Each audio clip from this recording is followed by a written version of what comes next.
చెప్పండి సార్.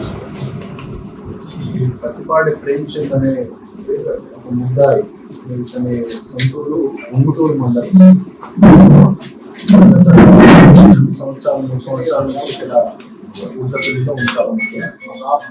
ఇతని ఏమైందంటే కొద్దిమంది ఎవరైతే అంటే తక్కువ డబ్బులు ఇచ్చి ఎక్కువ నకిలీ నోట్లు తీసుకునే అలవాటు ఉంటుంది కదా, చాలా మంది అత్యాశతోని సపోజ్ ఒక 1000 రూపాయలు మామూలు నోట్ ఇస్తే ఒక 3000 4000 నకిలీ నోట్ ఇస్తారని చెప్పేసి అటువంటి దాన్ని ఇంకా కొంచెం ఇతను మాడిఫై చేసి ఇవన్నీ ఇప్పుడు మేము ముందున్నటువంటి ఇవన్నీ పెట్టాలి. ఇవన్నీ కూడా 500 కరెన్సీ నోట్స్ ఎగ్జాక్ట్ మెజర్మెంట్స్ ఉన్నటువంటి పేపర్స్. నమ్మేయడానికి ఏం చేస్తారంటే వాళ్ళతో ఏదో ఫ్రెండ్షిప్ చేసి ఇట్లా నా దగ్గర ఈ బ్లాక్ పేపర్స్ ఉన్నాయి, కనుక ప్రత్యేకమైనటువంటి లిక్విడ్స్ లో కనుక వాష్ చేసినట్టయితే అవి మామూలు ఈ జాలీ నోట్స్ లాగా వస్తాయి, అవి మీరు సర్క్యులేట్ చేసుకోండి అని చెప్పేసి మీరు వాళ్ళని నమ్మిస్తారు. అందులో భాగంగా ఇక్కడ మన లోకల్ చెందినటువంటి ఒక మధుబాబు అనే అతన్ని నమ్మి సుమారుగా 13 లక్షలు దఫాలుగా ఇచ్చినట్టుగా మనకు తెలియదు. ఏం చేస్తాడంటే ఈ వాళ్ళకి డెమో చూపించేటప్పుడు ఈ ఫింగర్స్ మధ్యలో ఒరిజినల్ నోట్సే పెడతాడు.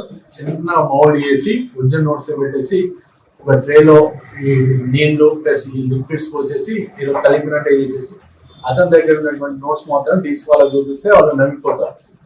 అంటే ఆ నోట్స్ వేళ్ళ మధ్యలో ఉన్నట్టుగా వాళ్ళు అబ్జర్వ్ చేయలేకపోతారు. దాంట్లో వాళ్ళు నమ్మి చేస్తారు. ఇది జస్ట్ అయోడిన్ ప్లస్ మన మామూలుగా గతంలో ఈ ఫోటో ఫ్రేమ్ క్లీన్ చేయడానికి యూజ్ చేసేటువంటి లిక్విడ్ ఐపో సొల్యూషన్ అని అంటారు. అది ప్లస్ మామూలుగా మన చిన్న చిన్న ఇంజరీస్ క్లీన్ చేయడానికి ఉపయోగించే అయోడిన్. వాళ్ళ అంటే దాంతో యాక్చువల్గా అడ్వాంటేజ్ జరగదు, వాళ్ళని భ్రమ పెట్టడం కోసం అని అవి యూజ్ చేస్తాడు అంతే. ఇవి మాత్రం ఇవన్నీ సేకరించి ఎగ్జాక్ట్ 500 నోట్స్ మెజర్మెంట్స్ ప్రకారము కట్ చేశాడు.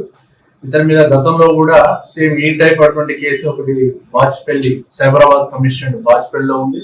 అలాగే మోటార్ సైకిల్ కూడా దొంగతనం చేశాడు. దానికి సంబంధించి కూడా రామచంద్రాపురం అండ్ కూకట్పల్లిలో ఈ 3 కేసులు కూడా గతంలో అతని మీద రిజిస్టర్ అయి ఉన్నాయి. ఇతను మాకు మధుబాబు ఇచ్చిన కంప్లైంట్ మీద కేసు రిజిస్టర్ చేసి వాళ్ళ ఇంటి దగ్గర సెర్చ్ చేస్తే ఈ లిక్విడ్ ప్లస్ ఈ బ్లాక్ పేపర్స్ జనాల్ని మోసం చేయడానికి ఉపయోగిస్తున్నటువంటి ఈ బ్లాక్ పేపర్స్ బండిల్స్ దొరికినాయి. అతను ఈరోజు అరెస్ట్ చేసాము, కోర్టులో ప్రొడ్యూస్ చేస్తాం. ఫస్ట్ థింగ్, ఇటువంటి జాలీ నోట్స్ ఫేక్ కరెన్సీ నోట్స్ తీసుకోవడమే తప్పు. దాంట్లో ఏదో కొద్దిమంది అత్యాశపడి విత్ ఇన్ నో టైంలో మనం చాలా డబ్బు సంపాదించాలని ఒక దురుద్దేశంతో ఇటువంటి వాళ్ళు చెప్పే మాటలకు నమ్మి దానికి డబ్బులు ఇచ్చేసి ఇలా మోసపోతా ఉన్నారు. ఇటువంటి సంఘటనలు జరగకుండా అందరూ జాగ్రత్తగా ఉండాలని పోలీసు వారి తరఫున ప్రజలకు విజ్ఞప్తి చేస్తున్నారు.